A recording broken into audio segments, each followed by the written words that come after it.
सुप्रभात बच्चों। आज हम पढ़ेंगे समास। सबसे पहले हम देखेंगे समास की परिभाषा। दो या दो से अधिक शब्दों से मिलकर बने नए एवं सार्थक शब्द को समास कहते हैं। परिभाषा एक बार फिर से देखेंगे। दो या दो से अधिक शब्दों से मिलकर बने नए एवं सार्थक शब्दों को क्या कहते हैं? समास कहते हैं। समास के दो पद हैं, एक है पूर्व पद और दूसरा है उत्तर पद। अब आप कहेंगे कि पूर्व पद और उत्तर पद क्या होता है, तो एक उदाहरण देखेंगे हम पूर्व पद का। जैसे राजपुत्र, इसमें पूर्व पद क्या हो गया? राज, और पुत्र क्या हो गया? उत्तर पद। तो ये है पूर्व पद एवं उत्तर पद।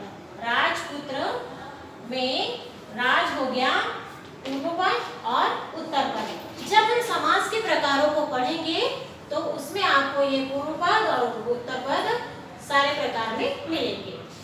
इसके बाद है सामासिक पद। पद का अर्थ क्या होता है? पद का मतलब होता है शब्द। पद को हम शब्द भी कहते हैं। सामासिक पद या समस्त पद। सामासिक पद को हम समस्त पद भी कहते हैं। दो या समास के नियमों से निर्मित शब्दों को सामासिक पद या शब्द कहते हैं। जो समास के नियम बने हैं, समास के नियमों से निर्मित जो तैयार है उसे हम कहते हैं सामासिक शब्द या समस्त पद कहते हैं।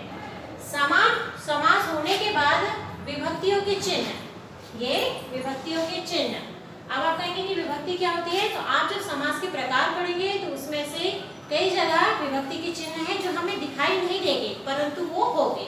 तो वे विभक्ति के चिन्ह जो लुप्त या छिप जाते हैं, लुप्त होना या छिप जाना, उसे कहते हैं सामासिक पद। जैसे दिया है आपका राजपुत्र। राजपुत्र में भी क्या है? कारक चिन्ह छुपा हुआ है। अब आप कहेंगे कैसे? तो जब हम इसका विग्रह करेंगे तब हमें से पता चलेगा कि सामासिक पद में कौन सा है जो कारक चिन्ह छुपा हुआ है। इसके बाद है समास विग्रह। सामासिक पदों के बीच के संबंध को स्पष्ट करना समास विग्रह कहलाता है। जो सामासिक पद है आपके बने हुए, तो उसमें जब हम समास को अलग करेंगे, उसको तोड़ेंगे, तो उसे हम क्या कहते हैं? समास विग्रह। जैसे राजपुत्र, जब हमने इसको विग्रह किया तो क्या हो गया? राजा का पुत्र। अब आप कहेंगे कि राजा का पुत्र कैसे है, तो हमने अभी आपको बताया था इसमें क्या हो जाता है? विभक्ति या कारक चिन्ह क्या हो जाते हैं? लुप्त हो जाते हैं। तो इसमें कारक चिन्ह कौन सा आएगा? क। ये क्या था? इसमें लुप्त था, परंतु जब हमने इसका विग्रह किया तो क्या हुआ? राजपुत्र का राजा का पुत्र। इसके बाद पढ़ेंगे हम समास के प्रकार। सुप्रभात बच्चों, पिछली वीडियो में हमने देखा था समास के बारे में। इसमें हमने क्या पढ़ा था? फिर से एक बार रिवाइज कर लेंगे। समास क्या होता है? समास का शाब्दिक अर्थ होता है संक्षेपीकरण। इसके बाद में हमने पढ़ा था समास की परिभाषा। तो समास की परिभाषा क्या थी? दो या दो से अधिक शब्दों से मिलकर बने नए एवं सार्थक शब्दों को क्या कहते हैं? समास कहते हैं। इसके बाद में हमने पढ़ा था समास के पद।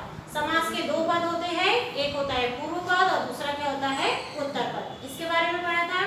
पूर्व पद हमने क्या बताया था? पूर्व पद बताया था जो पहले आता है, और उत्तर पद क्या था? उत्तर पद जो उसके बाद आता है। वो दो पद है, पूर्व पद एवं उत्तर पद। उसके बाद क्या पढ़ा था? उसके बाद हमने देखा था सामासिक पद। सामासिक पद या सामासिक शब्द, या उसे हम समस्त पद भी कहते हैं। इसके बारे में पढ़ा था। इसके बाद में हमने पढ़ा था समास विग्रह।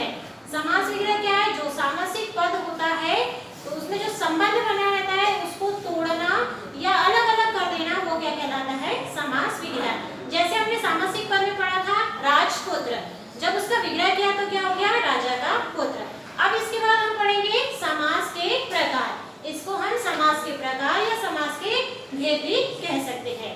तो समास के मुख्य रूप से 6 प्रकार या 6 भेद होते हैं। सबसे पहले है नंबर 1 अव्ययीभाव समास, दूसरा है तत्पुरुष समास, तीसरा है कर्मधारय समास, चौथा है द्विगु समास, पांचवा है द्वंद्व समास और छठवा है बहुब्रीहि समास। ये है समास के 6 मुख्य प्रकार। वैसे समास के और भी प्रकार हैं, परंतु मुख्य रूप से ये 6 प्रकार को हम पढ़ते हैं या गिनते हैं। सबसे पहले हम देखेंगे अव्ययीभाव समास की परिभाषा। जिस समास में पहला पद प्रधान होता है उसे अव्ययीभाव समास कहते हैं। जिस समास में पहला पद यानी जो पूर्व पद है वो प्रधान होता है, वह कौन सा समास कहलाता है? वह अव्ययीभाव समास कहलाता है। जैसे उदाहरण के लिए यथाशक्ति, क्या दिया है? यथाशक्ति। तो इसका विग्रह जब हम करेंगे तो क्या आ जाएगा? शक्ति के अनुसार। तो आप देख रहे होंगे कि यहाँ शक्ति क्या है? बाद में है, परंतु जब हमने उसका विग्रह किया तो क्या हुआ? पहले आ गया। तो यहाँ क्या हो गया? शक्ति के अनुसार, यानी यहाँ उत्तर पद पहले और पूर्व पद इसके बाद में आएगा। ये कौन सा समास है? यह अव्ययीभाव समास कहलाता है। इसके पश्चात है तत्पुरुष समास। जिस समास में दूसरा पद प्रधान होता है तथा दोनों पदों के बीच कारक चिन्ह लुप्त या छिप जाता है उसे हम तत्पुरुष समास कहते हैं। क्या है तत्पुरुष समास की परिभाषा? जिस समास में दूसरा पद प्रधान होता है तथा दोनों के बीच में, जब दोनों का संबंध होता है, दोनों के बीच में जब कारक चिन्ह लुप्त हो जाता है या छिप जाता है तो उसे क्या कहते हैं? हम तत्पुरुष समास। उदाहरण देखेंगे।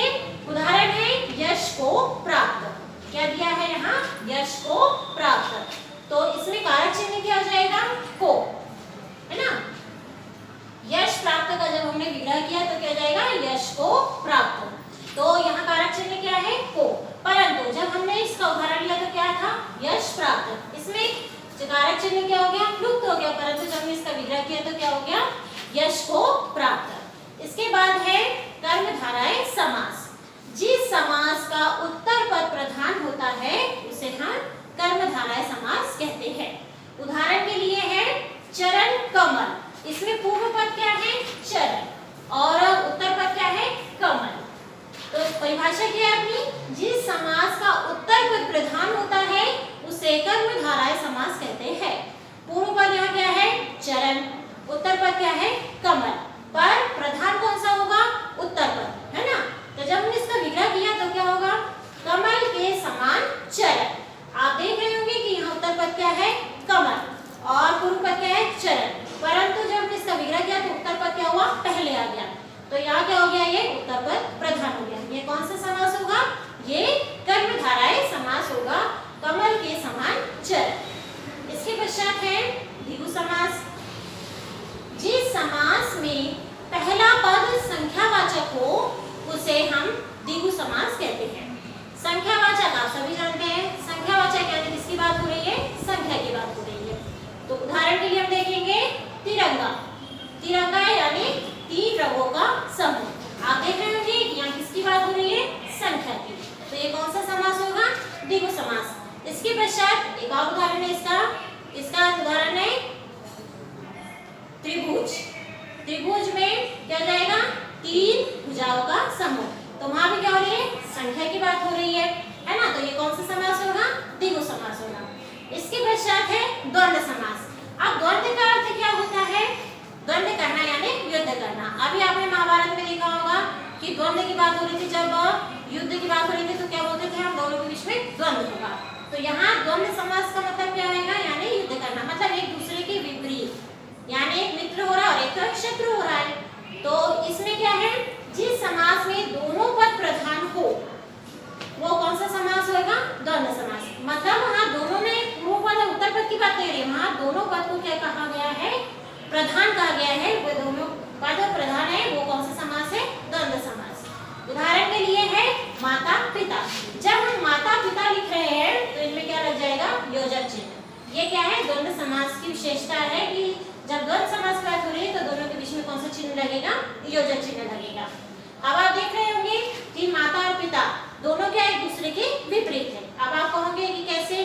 तो एक क्या है? स्त्रीलिंग है और दूसरा क्या है? पुल्लिंग है। तो यहाँ क्या हो रही है? द्वंद्व की बात हो रही है, मगर द्वंद्व की बात नहीं है, दोनों समान है। माता पिता हमारे एक समान होते हैं, परंतु इनके लिंग का अर्थ बदलने के कारण हम एक दूसरे को विपरीत कह रहे हैं। तो माता यहाँ क्या आ रही है? स्त्रीलिंग आ रही है और पिता क्या आ रहा है? पुल्लिंग आ रहा है, इसलिए क्या जाएगा? द्वंद्व समास में आएगा। जब हम इसका विग्रह करेंगे तो क्या हो जाएगा, माता और पिता। उसी प्रकार क्या होता है, रात और दिन। रात दिन लिखते हैं हम, तो वहां भी क्या जाता है, रात दिन। जब हम इसको विग्रह करके लिखते हैं तो क्या लिखते हैं, रात और दिन। तो ये कौन सा समास होगा, ये होगा आपका द्वंद्व समास। इसके पश्चात है बहुव्रीहि समास।